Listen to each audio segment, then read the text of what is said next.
Mesdames et messieurs, peut-on vivre en sécurité en France ainsi que dans le monde? Voici la question que de nombreuses personnes se posent. Effectivement, ces dernières années, les attaques terroristes n'ont cessé de croître. La question que l'on se pose est pourquoi?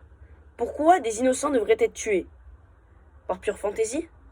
Idéologie ou croyance quelconque? Qu'est-ce qui justifie la cruauté humaine? Comment peut-on banaliser ainsi, ôter des vies et détruire des familles entières? Quel rôle jouent les réseaux sociaux dans ce monde et ce phénomène? Que font nos responsables, les présidents, les ministres, pour combattre le terrorisme et restaurer la vie en paix dans le monde? Les exemples de terroristes en France sont malheureusement nombreux durant la dernière décennie. Nous allons les aborder ici, notamment en répondant aux questions soulevées auparavant. Dessiner des caricatures pour dédramatiser est-il un crime? Non, me diriez-vous. Malheureusement, des personnes sont prêtes à tuer pour de l'humour. Le second degré, comme en témoignent les attentats de Charlie Hebdo le 7 janvier 2015 à 11h30. Ce jour tragique, 12 âmes ont été ôtées, dérobées, volées. De nos jours, Al-Qaïda revendique des attaques aux quatre coins du monde pour défendre une cause propre à cette organisation qui est d'élargir l'islamisme en les incitant à tuer, à radicaliser la terre entière. Par cette cause, 167 000 personnes ont perdu la vie en France ces dernières années, l'équivalent du double de la population d'Andorre. Les victimes étaient innocentes, des familles bouleversées, détruites à jamais et traumatisées. De nombreux présidents comme Jacques Chirac, François Hollande ou encore Emmanuel Macron se sont prononcés après des attentats. Cela a-t-il changé quelque chose? La peur devient-elle le sentiment prédominant dans notre pays?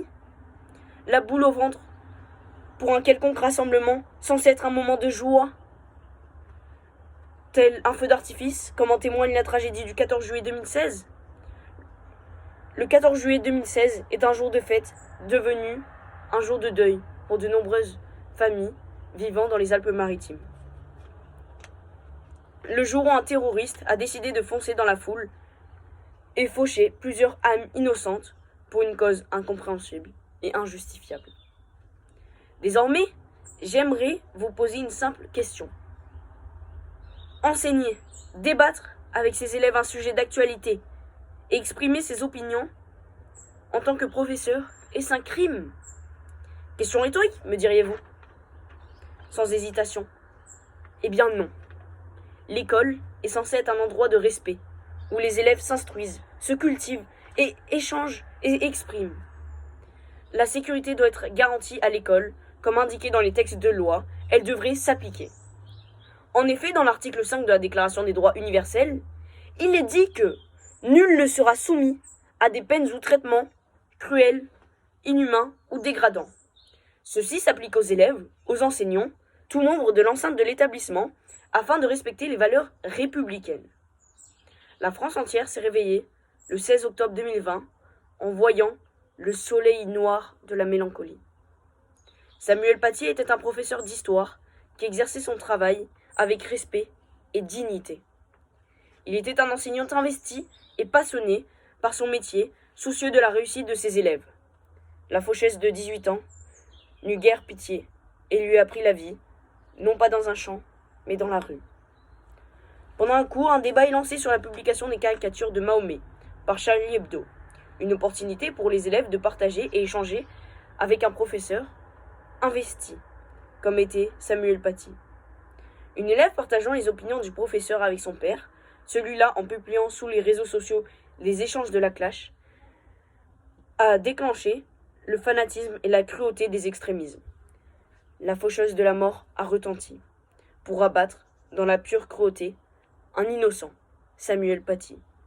Pourtant, d'après l'article 10 de la Déclaration des droits de l'homme de 1789, la liberté d'expression doit respecter la liberté d'opinion.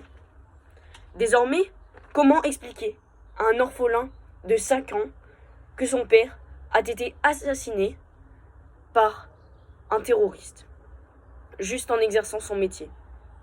Durant la dernière décennie, les attaques terroristes ne cessent de croître.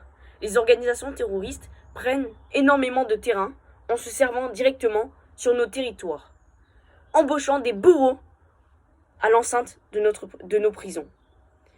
Nos plans Vigipirate sont déclenchés régulièrement, suite aux nombreuses menaces.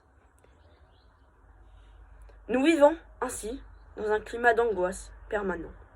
Ces menaces et attaques n'épargnent pas non plus d'autres pays dans le monde, comme les États-Unis, la Belgique, l'Australie.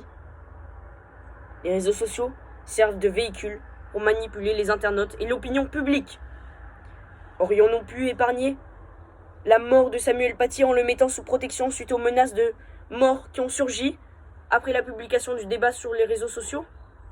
À cause des réseaux sociaux, les terroristes arrivent à communiquer, embaucher, manipuler ou revendiquer des attaques. Balancer des informations ironiques sur les réseaux sociaux est un jeu d'enfant pour les internautes. L'incitation à la haine est monnaie courante.